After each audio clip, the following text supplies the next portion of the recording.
Shalom semua kepada pengajar-pengajar CG yang ada. So, sekarang kita akan belajar mengenai bab yang keenam.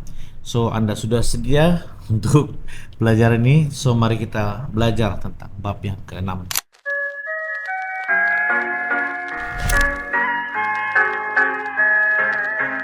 So, ramai orang hari ini sedang mencari identiti mereka melalui berbagai perkara dalam hidup mereka. Nah, ada yang merasa bernilai apabila mereka berjaya dalam pekerjaan, ada yang rasa berharga karena pencapaian, dan juga ada yang bergantung kepada keluarga, dan ada juga yang mencari penerimaan daripada manusia.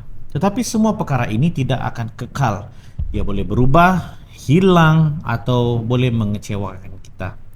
Alright, sebagai orang percaya, Alkitab sudah mengajar kita bahwa identiti utama kita tidak ditentukan oleh dunia, tetapi oleh Tuhan itu sendiri. Oke, dalam Kristus kita bukan lagi orang asing yang jauh daripada Tuhan, tetapi kita telah diterima sebagai anak-anak Tuhan. Identiti ini bukan berdasarkan usaha kita, tetapi berdasarkan kasih karunia Tuhan melalui Yesus Kristus. Ada beberapa teks firman Tuhan yang saya ingin jelaskan. Yohanes 1 ayat 12.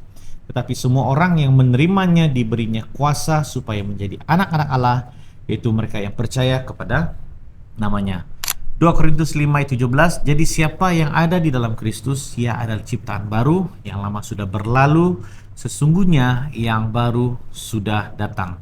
Di dalam Roma 8 ayat 14 hingga 17, semua orang yang dipimpin Roh Allah adalah anak Allah.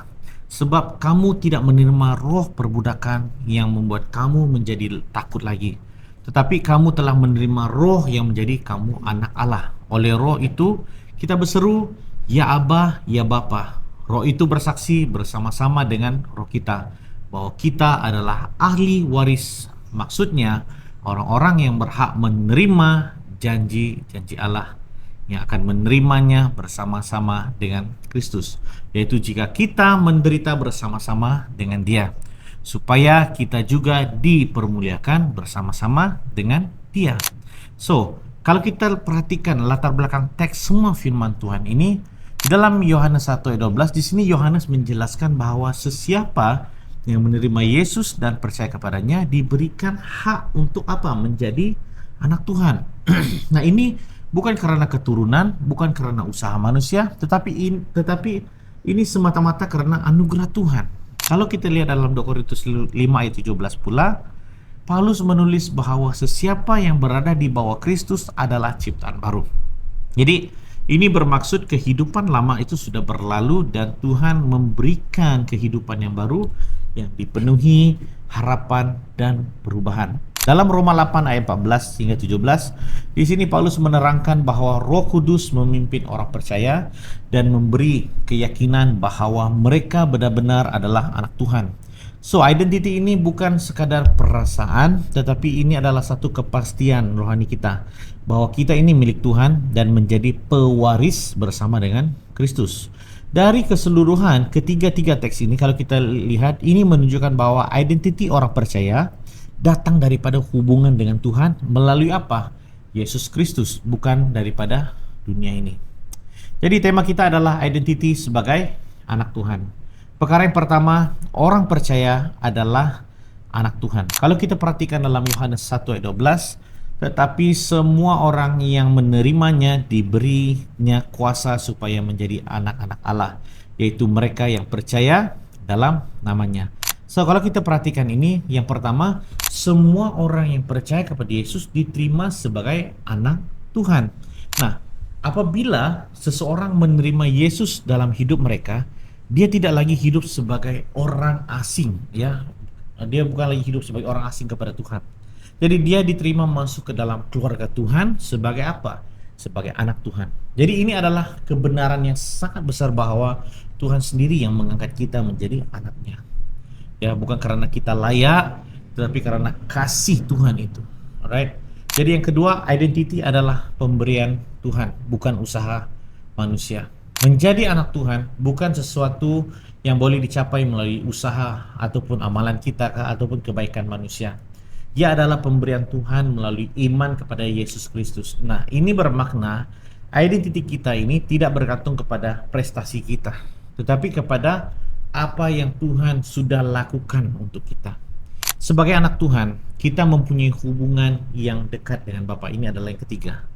Hubungan dengan Tuhan bukan lagi hubungan yang jauh atau penuh ketakutan, tetapi ini adalah hubungan seorang anak dengan bapaknya.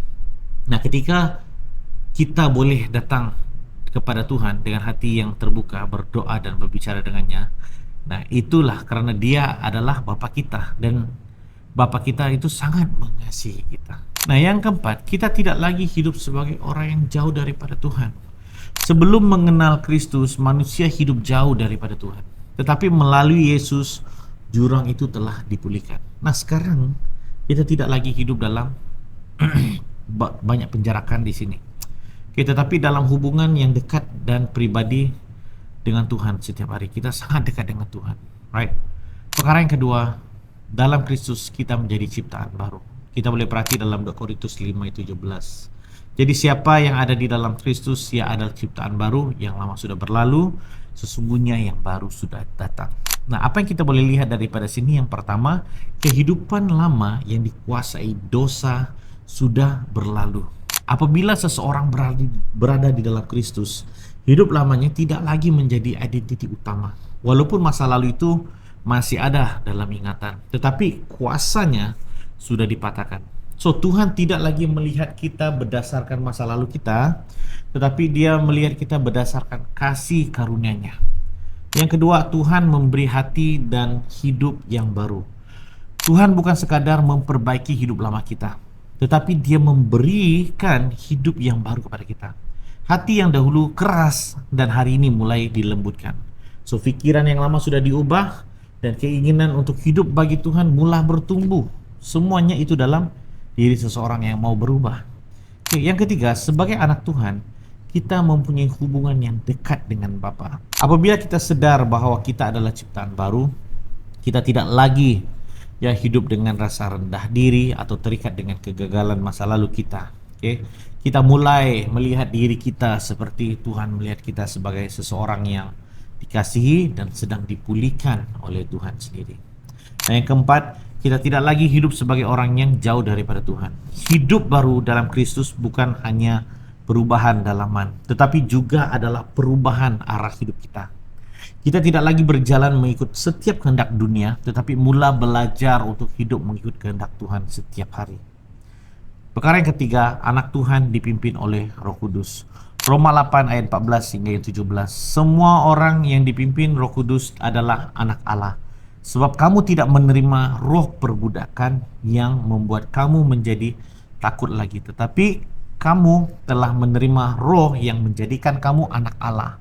Oleh roh itu kita berseru, ya Aba, ya Bapa. Roh itu bersaksi bersama-sama dengan roh kita bahwa kita adalah ahli waris. Maksudnya orang-orang yang berhak menerima janji-janji Allah yang akan menerimanya bersama-sama dengan Kristus, yaitu jika kita menderita bersama-sama dengan Dia, supaya kita juga dipermuliakan bersama-sama dengan Dia.